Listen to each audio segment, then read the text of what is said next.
Drugs are bad. Drug addiction is a chronic, often relapsing brain disease that causes compulsive drug seeking and usage, harmful consequences to the drug addiction and those around them. Over time, the changes in the brain caused by repeated drug abuse can affect a person's self-control and ability to make sound decisions. There are treatments that can help people to counter-react addiction's powerful disruptive effects and regain control. Drugs are a chemical that tap into the brain's communication system and disrupt the way nerves can normally send, receive, and process information. Common drugs would be marijuana, heroin, cocaine.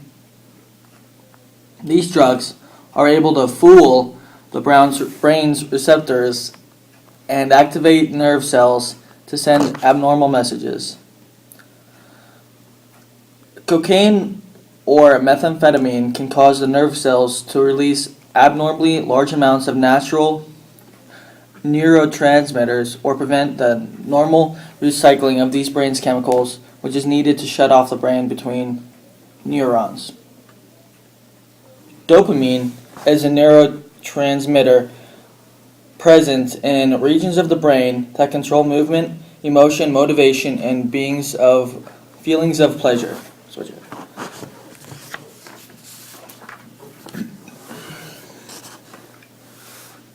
Drug addiction is a complex disease, and quitting taxes takes more than good intentions on a strong will.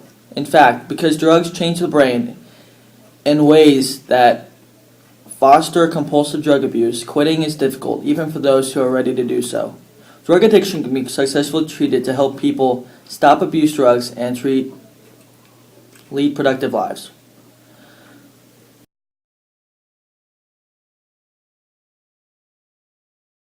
Ever hear someone with a drug problem talk about quitting? And then they try to quit on their own with no help. They tell their friends they've given up drugs forever. It usually doesn't work. Eventually they slip and start using again. Why are drugs so hard to quit? Because addiction is a brain disease. Addiction is when you feel a strong urge to keep taking a drug, even if it is causing harm. To stop, ask for help. Your brain is like a control tower. It sends out signals that direct your actions and choices. When you take drugs, the chemical signals in your brain change. This affects your choices, your actions, and even the way you feel. The part of your brain that lets you feel pleasure can be changed by drugs. Normally, this pleasure center is active when you eat, fall in love, or experience something else you enjoy. After a while, the drug becomes more important. When someone takes a drug, they first feel a rush or a high. But over time, the high is not as strong, and they need the drug to keep from feeling bad. This is what happens when you are addicted. But you don't have to stay that way. Quitting drugs is hard, but it can be done.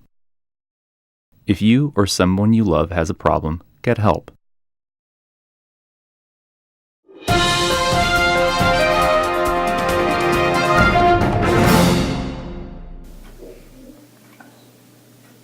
Drug abuse and addiction have negative consequences for individuals and for society. Estimates of the total overall cost of substance abuse in the United States, including productivity and health and crime-related costs, exceed $600 billion annually. This includes $193 billion for illicit drugs, $193 billion for tobacco, and $235 billion for alcohol. Addiction is a chronic, often relapsing brain disease that causes compulsive drug seeking and use. You heard that earlier. Combining addiction treatment medications with behavioral therapy is the best way to ensure success for other patients.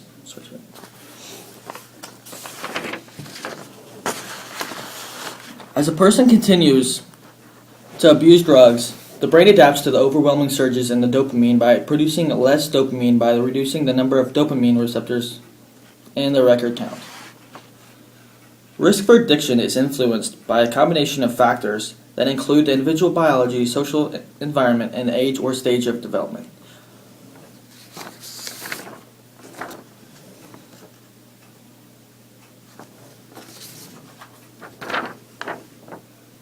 The NSDUH found that 8.7% of Americans aged 12 and older used illicit drugs in the month prior to the survey. According to the National Institute of Drug Abuse, nearly 2.1 million hospital emergency department visits in 2009 were a result of drug abuse. The cost of substance abuse in America's society was estimated $181 billion. Off this, an overwhelming $107 billion is associated with drug-related crime. Overall, drug abuse is terrible. It hurts economy, society, and each other. I would not do that. Okay. The world of drugs. The total users of cannabis are 190 million. Total users of amphetamines is 50 million. The total users of ecstasy is 23 million. The total users of opiates is 21 million. And the total users of cocaine is 20 million.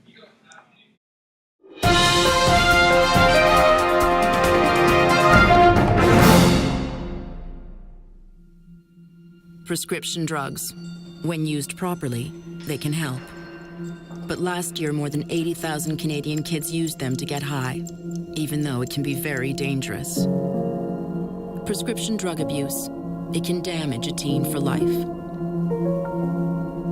Get the facts and talk with your kids about prescription drug abuse. Drug culture. America's most prescribed psychiatric drugs. One pill equals 1 million prescriptions. 4.5 billion total dollars spent on pharmaceutical ads in 2009. With an estimated 2 million pills being smuggled into the US every day, and 1/3 of students at universities like Stanford saying they've tried it, MDMA or Molly has become a popular drug of choice. But what exactly is it, and how does it affect your body? Scientifically known as 3,4-methylene-dioxy and methamphetamine, MDMA is usually taken in pill form and supposed to be composed of the pure chemical. Ecstasy, on the other hand, is the term for MDMA, which has been chemically altered with other additives like amphetamine or caffeine. In its pure form, MDMA affects the neurotransmitters in your brain. Neurotransmitters are chemicals in your body which relay messages while also controlling things such as reflexes, emotion, and memory. In particular, the neurotransmitter called serotonin controls appetite, sleep, memory, learning, and in this case, mood. When something really great happens in your life, say you fall in love, there's an increase in the release of serotonin from nerve cells, which ultimately stimulates your body and makes you feel happy.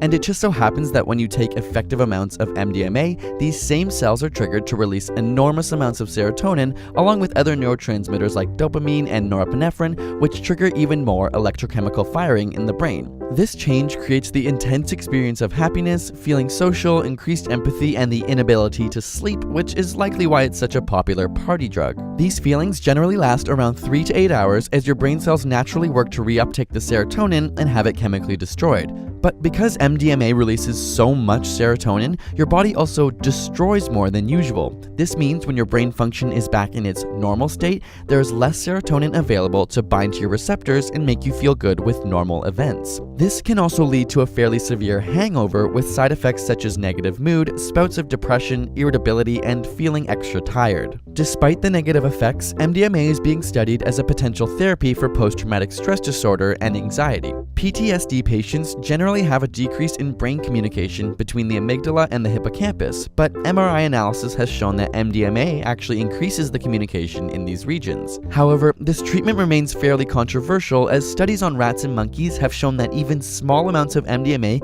can not only destroy the endings of brain cells involved in the release of serotonin, but potentially cause permanent brain damage. Find drug treatment near you. Call 1-800-662-HELP. Want to learn more? Find easy-to-read drug facts at www.ndlr.org. easyread.drugabuse.gov.